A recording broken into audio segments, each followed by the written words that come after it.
young streets, I've been turned up with the demons. Ay, Trapper gave a son to believe in. I've been on my grind, them hating niggas hate to see him. Ay, Shawty said she falling for a trapper. Ay. Try to rob and all my dog gon' get a clapper. Ay. We the ones that really make it happen. With my pistol by my belt, if they ask about it, it's fashion. Ay. Hello, everybody. Welcome to Delinquents After Hours Spot on Jess TV. I'm your host, Delinquent. Now, today I wanted to talk about addiction, my kind of journey through my addiction, through my recovery, through my incarceration, and what I had to do to get sober and remain sober. Now, I know Lethbridge it's horrible for drugs, like the homeless, the drugs, everything. Um,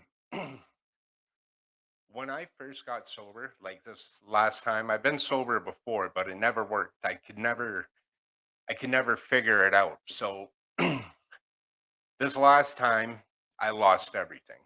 I went inside the penitentiary and I got 6 years, and something snapped. Something had to work for me. I didn't know what it was yet, but I knew something had to change in my life and in my lifestyle. So I've battled with drugs and alcohol since I was very young, like 8 or 9 years old is when I first started using. And it always led to me ending up in prison. My first time in prison, I was 12 years old, went in, got out, and I went in till I was 18. And then I ended up getting a penitentiary bit when I was 18 for robbery. And I got sober at that time for a little bit, but I got out when I was about 20, I think. And I was young. I was just you, very, gullible and very just new. And I didn't have a lot of knowledge back then. So I went right back to what I knew best, and that was using with my friends. Then I got sober for a little bit longer, and I ended up going back out, get sober, go back out, go back. So this is the longest I've ever been sober. I almost have 2.5 years now. But when I went back into the penitentiary, it just, I seen the way I looked. I seen the damage I did to the community, to my family, and especially to myself. I was completely broken. I was a different person, and I didn't know if if the drugs didn't kill me, I was going to kill me. So I knew something had to change. So they gave me 6 years, and it was probably the best thing that ever happened to me. Like, I have no ill intentions towards the police or the RCMP. I think they saved my life. If it wasn't for them, I would probably most likely be dead. 100% I would. So I went inside, and I started to get sober. It was hard because people think, oh, just because you go to prison, there's so much drugs in jail. And the drugs I was using was cocaine and meth, and so, and that's in there. Everywhere you look, it's in there. So it was very, very extremely hard for me to stay sober, especially when all my friends in there were using themselves and they didn't want to change their life. So I got in there, and I didn't really have an education because I kind of threw away my education when I was a young kid. So I went in, I got an education. Uh, I started attending Bible college. So I did 2 semesters of that, and I graduated in that. I graduated my grade 12, my GED, and I just knew that I did not want to be there, but I knew I had to be there. So as soon as I like got there, I started doing NA meetings, and that worked for me for a bit, you know. Um, at the end of the day, though, I think it's really up to the person that wants change. But the NA meetings in there did help me.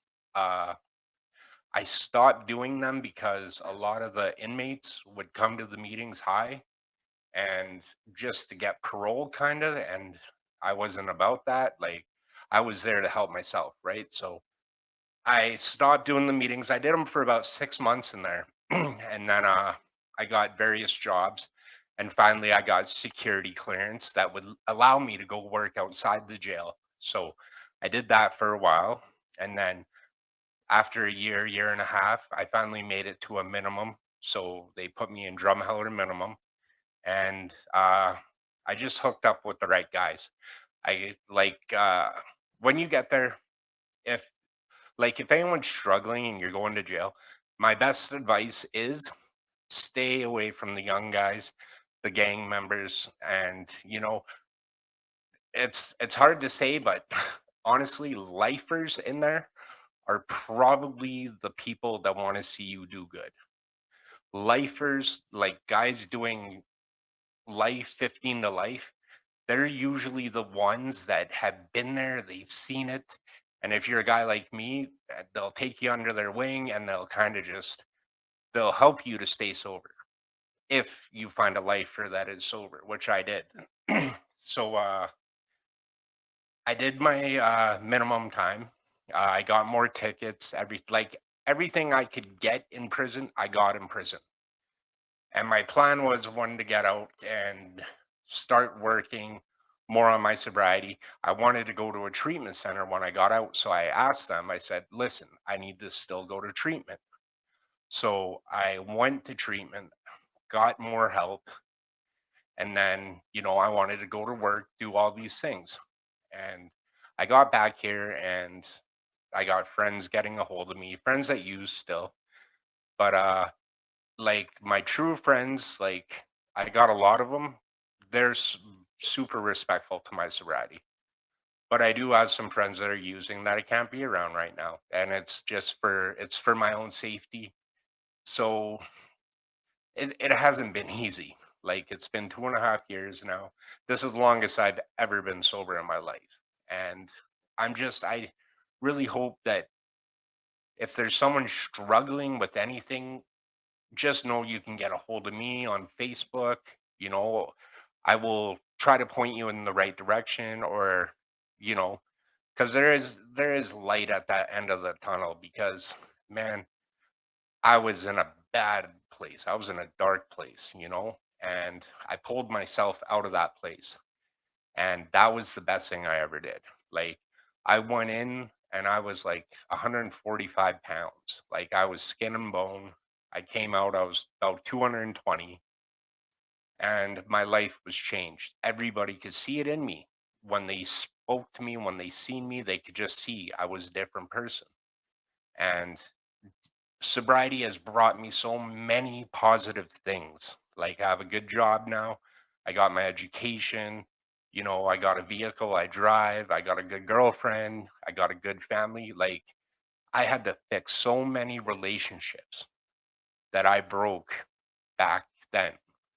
And it hasn't been easy. It's but anything worth fighting for is worth fighting for. So um I know there's people in Lethbridge that are struggling. I know there's people on my Facebook. If you're struggling, just please reach out. Like I will, if I can't help you personally, I will point you in a direction that will get you the help that you need.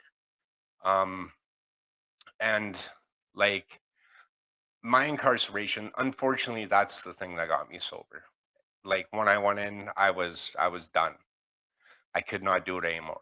Like the police arrested me. The dog latched onto my arm, ripped my arm to like just rip me apart. And you know what? I hold no resentments because if that didn't happen, I would be dead. I was on a very destructive path, and I'm grateful every day of where I am at right now in life. And like Jessie gave me a chance to do the show. And I think Jessie sees a different person to me, and he's an amazing man. Like I'm very grateful to have him as a friend.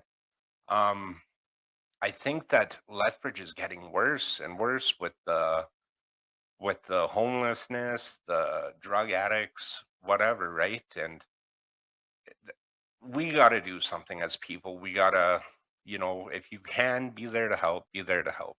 in any way you can.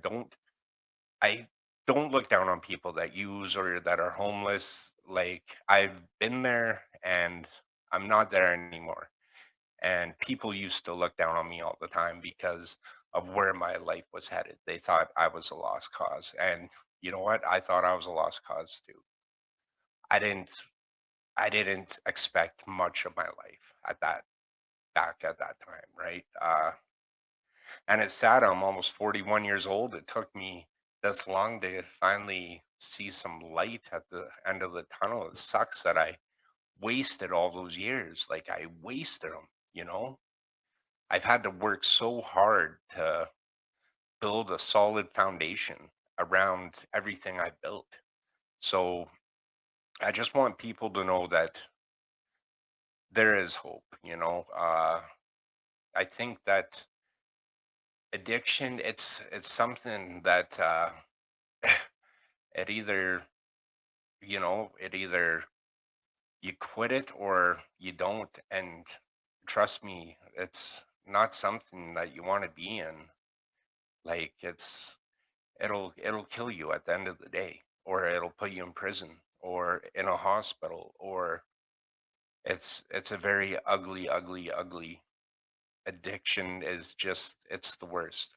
And every day I'm grateful for how far I've come in my life. I know that I know that from like 20 years ago when I was using, I didn't even ever think like about sobriety. I didn't. I just wanted to use and party with my friends, and I didn't see I had a problem back then. I just thought it was normal to party and get shit faced with everyone and wake up the next day not remembering what you did. And I realize now that I've lost so many years over it, and now I'm trying to gain back some years. And I want my friends to know that this is who I really am now, and I can't go back to that.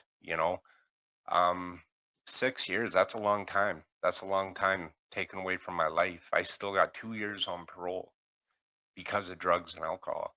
I don't think I've ever in my life committed a crime sober. Never.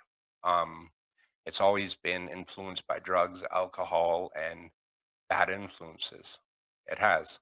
And I was very easily manipulated back in the day, like, especially when I was using drugs and whatever else. But I've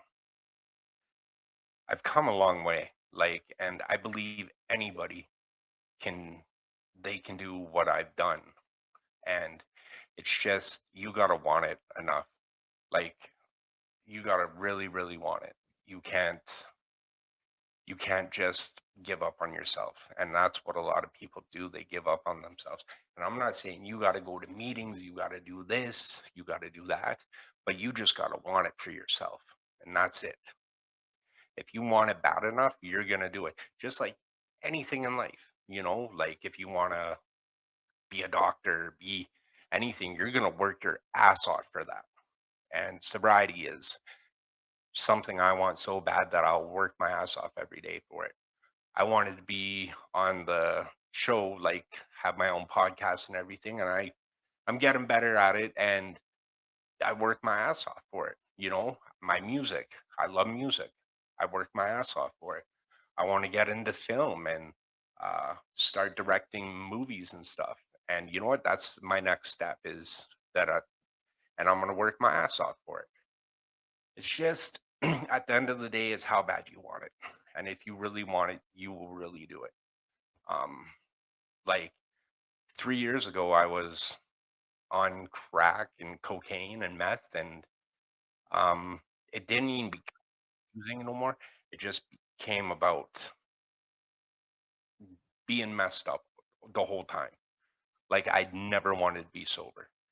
And then drugs, just, they completely distorted my thinking, that I thought, okay, I'm going to start breaking into things and start stealing things. And that went on for a few years. And then it got really bad. It got worse before it got better. And then the police finally arrested me, and they told me, they're like, if we didn't catch you, you were probably going to kill someone or you're going to kill yourself. And they're like, we're just grateful that we caught you. And I'm grateful that they did, because if they didn't, I would have probably got into an accident or hurt somebody or hurt myself or something that I'd regret for the rest of my life. And, when they first put me inside, I was coming down off the drugs. The first time they put me inside, I was coming down off the drugs and I didn't even want to be there. I tried escaping the prison and they gave me a year for it. And then they sent me to drum for a year. And the whole time in drum, this is why I'm saying hook up with the right people in there. But when they sent me there, all I did was drugs for that year.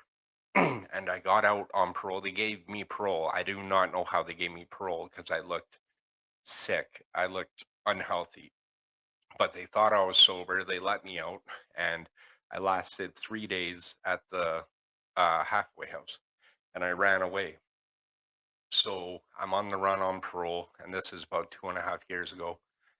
And I came back home and I started breaking into everything, and just destroying every relationship I had around me. And I got into a high speed chase with the police, and I ended up hitting a deer. And I was so messed up at the time. I remember I didn't know what it was. I thought it might have been a human. I didn't know it was a deer. I was hoping it was a deer, but I was watching the news for like a week and just seeing if I might have killed somebody because I didn't know. And then I was breaking into things, and the cop told me, he's like, "You broke into this one place on Christmas." And I was like, "On Christmas, you know?" And I couldn't believe it. Like that's how I was spending my Christmas when I should have been with my family. And it just blew my mind. And I asked him, he goes, was that you in the high speed? I said, yeah. I said, did I hurt somebody? He goes, no, man, but you hit a deer, but it could have been a lot worse. So they threw me back in. They gave me another 4 years for all these break and enters I did. And I was inside. I couldn't deal with anything. So they put me in healthcare because I was so depressed and suicidal from the drugs. And they put me in healthcare. And I knew I was going back to the penitentiary. And the nurse came, she got me, and she's like, Dan, we got to put you on a unit. You need to be around people. You can't be in healthcare. So they put me on the unit. There was a couple of my friends there, and the guards came and seen me. They brought me a waiver because you got to sign a waiver before you go to the pen. And if you sign the waiver, they send you right away. And if you don't, they wait a couple weeks. But I signed it right away because I just wanted to go. I wanted to get my time started, get it over with. And I got there, and like I said, I started doing the meetings. I literally threw myself into every positive thing I could find in there. And, I tried to stay away from everything. I got put on a good behavior unit. Uh, I did my school, the Bible college, everything. And I knew that when I got out, I was going to succeed at life. And it wasn't easy. Like all my friends were smoking meth in there and doing their thing. And they'd always, and I had to separate myself from all that. And it sucked because a lot of the people in there were my friends. And that's when I started hanging out with a couple lifers, and they kind of kept an eye on me, and, they helped me, and they supported my school, and they supported me going to meetings, and they supported everything I did. And you know what? I'm very grateful for them. I wish I could give them shout outs, but I can't. I don't want to mention names. But yeah, a couple of the lifers in there definitely kept me on the right track, and I'm grateful for them every day. Uh, I honestly wouldn't be where I am without all the hard work I put in. And I just want people to know that, It can be done. It can be done. Don't let it get to where I let it get to, where you're getting locked up in a penitentiary and that's what gets you sober, because that's sad. If you let it get that far, it's, trust me, sitting inside sucks. I couldn't stand it. You know, when you're in a cell for years, it sucks. It sucks. I couldn't stand it. I was away from my family. I was away from my friends. I was away from everything I loved. And it took me that couple years in prison to fix all those relationships. Like, I don't think I have one bad relationship in my life right now. Every relationship in my life is a positive one that benefits my life. And it's because I'm sober. And, you know, even my friends, like, I still try to see a lot of my friends, but, you know, a lot of them drink and do stuff, but they're very respectful. They don't do it around me. Um, and they know they can reach out to me if they ever needed to. You know, I will, that's one thing. Like, I will never turn my back on someone that needs me.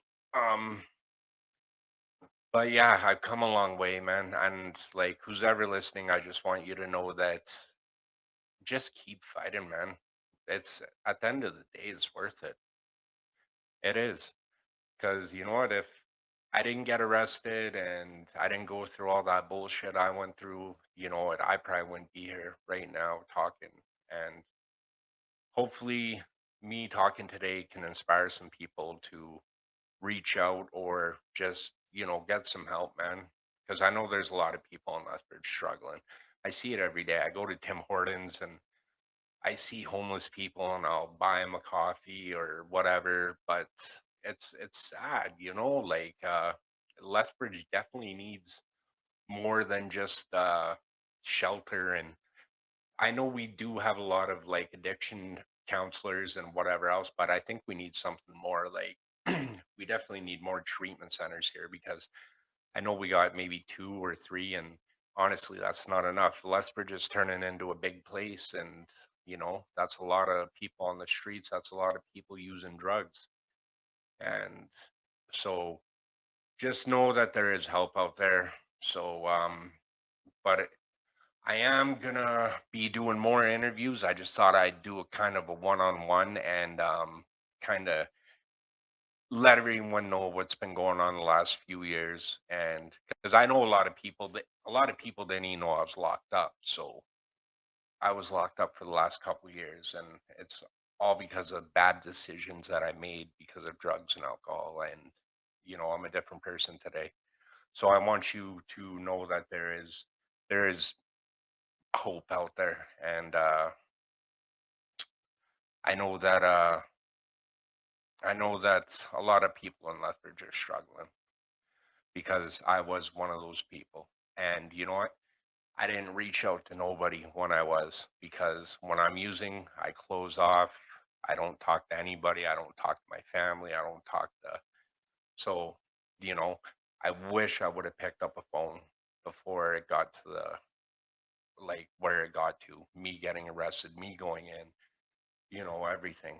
But if I didn't go through all that, then I probably wouldn't be here today. Um,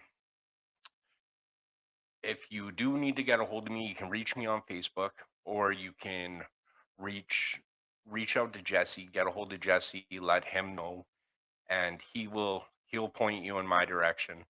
And just know that just keep fighting, man. That's all you can do. At the end of the day, it's up to you. It's it's not going to be meetings, or, you know, meetings help. I'm not saying don't go to meetings. 100%. If a meeting helps for you, go to a meeting. But at the end of the day, it's you that has to want it. That's it. That's it. Like, I go to a meeting once in a while. I don't go to meetings like how I used to. And, but meetings, they do help.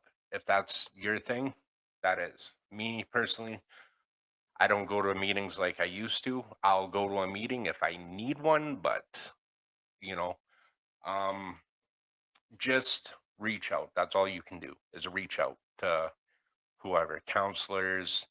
You know, there's so many people in Lethbridge that are there to help. And, you know, at the end of the day, if you need that help, you need that help, because your life will spiral out of control, like so fast, so quick. And you don't really see it till it's too late and you've destroyed everything around you.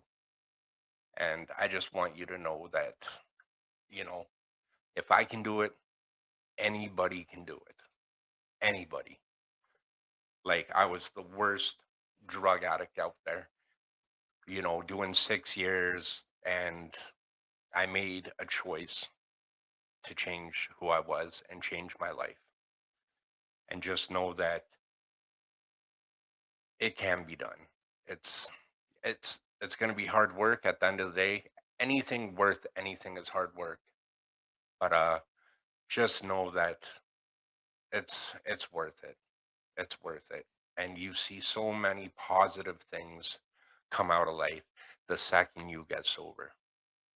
And you'll see everything around you change. You'll see the people around you change. You'll see, just look at you, you'll see just, you know, everything worth, like, when I was using, I was a negative person. I did negative things. I attracted negative people, you know. So the second I started thinking positive, I got positive people, I got positive things, I got positive feedback from people, you know. I just, I want to see that for other people. I don't want to see a person go to the penitentiary.